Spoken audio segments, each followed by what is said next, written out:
राम राम सभी को। My self नवीन कुमार। और एक कंपनी जो कि अभी इस वक्त जो है सोलर इन्वर्टर, सोलर बैटरीज और अभी रिसेंटली ही कंपनी जो इलेक्ट्रिक व्हीकल्स होते हैं वो भी बनाने का काम करने वाली है, ऐसा कंपनी बोल रही है। उनके पास में WMI कोड उनको मिल चुका है और वो बहुत ही जल्द मैन्युफैक्चरिंग फैसिलिटी स्टार्ट करने वाली है ईवी की। सो ये कंपनी जो है राइट इश्यू से पैसा उठाने वाली है। और ये कंपनी अभी कुछ 7-8 महीने पहले ही इन्होंने आईपीओ भी लेके आए थे। छोटी कंपनी है, सो एसएमई कंपनी का आईपीओ लेके आए थे और उस तरीके से भी पैसे उठाए थे।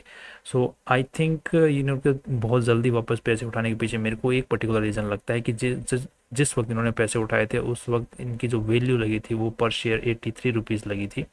आज के दिन इनका जो शेयर प्राइस है वो लगभग लगभग 411 के आसपास में चल रहा है। सो आई थिंक कि इनको एक, मेरे को लगता है पर्सनली फील होता है कि इनको एक रिग्रेट है कि ये बहुत जल्दी आईपीओ लेके, अगर आज के दिन आईपीओ लेके आते सो आई थिंक ये 300 से ऊपर का पर शेयर प्राइस रखते, बिकॉज इस सेक्टर का जो प्राइस है पूरे के पूरे सेक्टर का वो बहुत ज़्यादा बढ़ गया है।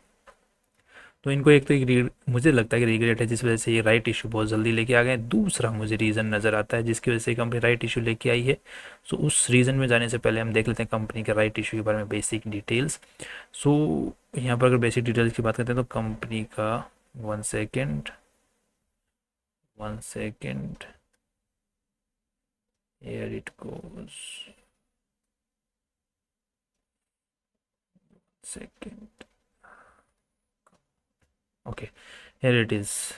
ओके, सो बेसिक डिटेल्स की अगर बात करते हैं तो यहाँ पर कंपनी का जो अभी तक रिकॉर्ड डेट वगैरह कुछ आई नहीं है। कंपनी ने सिर्फ इंटीमेशन दिया है, सिर्फ डिटेल्स बाहर निकाली है कि कंपनी राइट इशू से पैसे उठाने वाली है, तो दैट इज़ 31 करोड़ रुपीज़।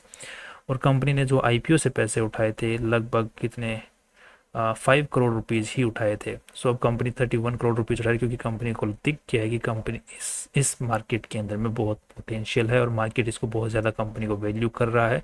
तो इस चीज़ का फ़ायदा उठाया जाए तो राइट इश्यू के थ्रू 31 करोड़ रुपीज़ कंपनी उठाना चाह रही है। सो यहाँ पर कंपनी जो अपनी प्राइस लगाने वाली है, तो यहाँ पे हर 2 शेयर्स के ऊपर में एक्स्ट्रा शेयर्स यहाँ पर कंपनी देने वाली है। रिकॉर्ड डेट अभी आई नहीं है। और यहाँ पर जो कंपनी प्राइस रखने वाली है तो वो हमने कैलकुलेट किया, कंपनी ने अभी तक वो प्राइस जारी नहीं की, कैलकुलेशन के हिसाब से 270 के आसपास में आ रही है। सो 270 के आसपास में कंपनी एक्स्ट्रा शेयर जारी करने वाली है और आज के दिन 411 रुपये पर शेयर के हिसाब से प्राइस चल रहा है। सो द थिंग इज़ कि राइट इशू, हाँ, अब राइट इशू के बारे में अगर किसी भाई को अगर और जानना है कि राइट इशू क्या होता है, किस तरीके से हम प्रॉफिट कमाते हैं, तो उसके लिए हमने एक अलग से वीडियो बना रखा है, link is in the description. And second, अब चलते हैं अपने मेन वीडियो के। अब आज के दिन कंपनी ये पैसे उठा के आज के बिजनेस कैसे चल रहा है, तो कंपनी अगर इनसे पैसा उठाएगी तो बिजनेस में लगाएगी। तो मेन रीज़न मुझे बिजनेस में लगाने के लग रहे हैं वो ये है कि कंपनी जो नेट प्रॉफिट्स जो कमा रही है, यहाँ पे अगर हम लोग देख रहे हैं लेटेस्ट डेटा के अकॉर्डिंग 17 करोड़ की सेल की है कंपनी ने, 16 करोड़ का खर्चा किया है, नेट प्रॉफिट्स कंपनी ने कमाए हैं 1 करोड़ रुपए। राइट, तो 1 करोड़ के हिसाब से अगर कंपनी का देखा जाए तो ट्रेड रिसीवेबल्स जो बढ़ गए हैं वो लगभग यहाँ पर 5 करोड़ से बढ़ गए हैं। सो कंपनी माल तो बेच पा रही है बट पैसा नहीं आ पा रहा है, जिसकी वजह से कंपनी का जो वर्किंग कैपिटल है वो थोड़ा सा गड़बड़ा रहा है। वर्किंग कैपिटल गड़बड़ा रहा है जिसकी वजह से कंपनी को लोन लेना पड़ रहा है, तो बिजनेस आगे हैम्पर हो पा रहा है। सो कंपनी अब बिजनेस को हैम्पर ना हो और जो कंपनी के जो फ्यूचर प्लान्स है वो सही डायरेक्शन में रहे, उसके लिए कंपनी को पैसों की ज़रूरत है। बट द थिंग इज़ कि कंपनी अपने बिजनेस को मैनेज नहीं कर पा रही है। सो कंपनी अगर बिजनेस को अभी मैनेज नहीं कर पा रही, जो इतना छोटा है, तो बड़ा होगा तो उसके बाद कैसे मैनेज कर पाएगी, ये एक बहुत बड़ा सवाल है। नेक्स्ट, कंपनी कब तक पैसा उठा उठा के बिजनेस को चलाएगी। और दूसरी चीज़, कंपनी अगर पहले आईपीओ लेके आई तो उस वक्त इस पूरे मार्केट की वैल्यूएशन उतनी थी, उस हिसाब से कंपनी ने पैसे सही उठाए। बट आज के दिन वैल्यूएशन बढ़ गई है, तो अब अगर कंपनी को लगता है कि उन्होंने बहुत गलती की है पहले आईपीओ लाके, तो इसमें कंपनी की गलती, आईपीओ की गलती नहीं है, आपकी टाइमिंग की गलती है। और कल को हो सकता है नीचे भी चला जाए, तो हो सकता था अगर मार्केट आज नीचे चला जाता तो आपको हो सकता है और सस्ते में आईपीओ लेके आना पड़ता। बट आज ऊपर चला गया तो आपको राइट इशू के अच्छे भाव मिल रहे हैं। दूसरा, मेरे को दिख रहा है कंपनी के अंदर में कि कंपनी एक तो खर्चा अपना मेंटेन नहीं कर रहा। दूसरा, चार्ट जो दिख रहा है, अगर हम चार्ट की बात करते हैं तो कंपनी का स्टॉक प्राइस जो है वो राइट इशू के अनाउंसमेंट के बाद में बहुत ज़्यादा ऊपर चला गया है।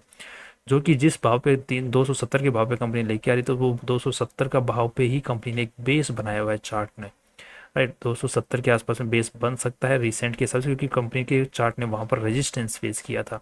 सो एक बेस वहाँ पर बना हुआ है। सो कंपनी का स्टॉक प्राइस अगर after the IPO record date adjust होता है, नीचे की तरफ में आता है और बाद में एक सेलिंग प्रेशर देखने को मिलता है, तो हो सकता है इन्वेस्टर्स को वहाँ पर ज़्यादा कुछ फ़ायदा देखने को ना मिले चार्ट की बेसिस के ऊपर में। नेक्स्ट अगर हम लोग देखते हैं कि कंपनी का स्टॉक हमें राइट इशू के थ्रू कितना सस्ता मिले कि हम लोग उसको खरीदने के बारे में सोचें, तो मुझे लगता है कि पर्सनल बेसिस की, और मैं कभी रिकमेंडेशन नहीं करूँगा, कभी भी अपने फाइनेंशियल एडवाइज़र से पता करके एक बार कंफर्म कर ले, उसके बाद में अपना डिसीजन ले, not on my basis on me. कि अगर कंपनी का, मुझे लगता है पर्टिकुलरली कि अगर कंपनी का स्टॉक 270 के आसपास में और बाद में जो जिन लोगों को ये शेयर्स मिलने वाले हैं एक्स्ट्रा शेयर्स, वो अगर बेचते हैं, तो दोनों का कैलकुलेशन मिला के अगर आपको 25% सस्ता मिलता है, जो कि उस वक्त रिकॉर्ड डेट के टाइम पर या फिर बाइंग के टाइम पर आपको डेट मिलती है, तो 25% अगर सस्ता मिलता है तो मुझे लगता है कि फेयर डील रहेगी। अदरवाइज उसके अलावा तो मुझे पर्सनली कुछ लगता नहीं। और बाकी इस कंपनी के अंदर में क्या मुझे पोटेंशियल दिखता है, पोटेंशियल तो दिखता है, क्योंकि जब इसका आईपीओ था तब भी मैंने वीडियो बनाया था, you can check out on the YouTube, normal search कर लीजिए sun garner energies IPO, you will find the video. तब ये कंपनी उस वैल्यूएशन में बहुत अच्छी थी, कंपनी के फ्यूचर प्लान्स बहुत अच्छे हैं, कंपनी जिस सेक्टर में काम कर रहा है वो बहुत अच्छा है। सो कंपनी का जो क्या बोलते हैं उसको, फ्यूचर ड्रीम्स हैं वो बहुत अच्छे हैं कि फ्यूचर में बहुत अच्छा कमा सकती है। दूसरा, कंपनी के जो आज के दिन वैल्यूएशन है 91 का पी चल रहा है, जो कि बहुत बुरा है। बट यहाँ पर कंपनी अगर जिस तरीके से काम कर रही है, जिस हिसाब से कंपनी इंक्रीज कर रही है अपना रेवेन्यू, उस हिसाब से मुझे लगता नहीं है कि आने वाले टाइम के अंदर में कंपनी का पी जो है वो यहीं पर रहने वाला, कंपनी का पी सुधर सकता है। बिकॉज कंपनी सबसे पहले तो इंटरेस्ट कम करेगी, लोन चुकाएगी।